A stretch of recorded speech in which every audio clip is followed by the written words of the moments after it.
চক আৰম্ভ হৈয়ে গ'ল এতিয়া আজি ফলাফললৈ আৰু বৰ বেছি সময় নাই 2, 3, 4 কোনোবা এটা সময়ত আহিব কিন্তু আমি আশাবাদী আৰু কালিও কৈছোঁ যে আত্মবিশ্বাসী হৈ আছোঁ আমি ফলাফললৈ আশা কৰি আছোঁ আৰু এতিয়া বেলটৰ চাগে কাউণ্টিং চলি আছে কিছু সময়ৰ ভিতৰত চূড়ান্ত ফলাফলো আহিব গতিকে মই আশাবাদী আমি ভাল ফলাফল কৰিব পাৰিম জিকিব পাৰিম ডিব্ৰুগড় ফলাফললৈ অপেক্ষা কৰক অত্যুৎসাহী কোনো হ'ব নালাগে ফলাফল EVM মেচিনত আছে আৰু ৰিজাল্ট খুব সোনকালে ওলাব 2 বা 3 বজাৰ ভিতৰত ওলাই যাব গতিকে মই আত্মবিশ্বাসী হৈ আছোঁ ৰাইজে জনতা জনাৰ্দনে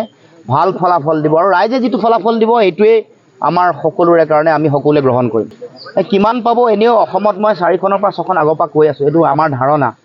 4 to 6 গতিকে আমি চাওঁ এতিয়া স্পেকুলেশ্যন কৰি লাভ নাই গতিকে আহিয়ে যাব 2-4 ঘণ্টাৰ ভিতৰত চক আৰম্ভ হৈয়ে গ'ল এতিয়া আজি ফলাফললৈ আৰু বৰ বেছি সময় নাই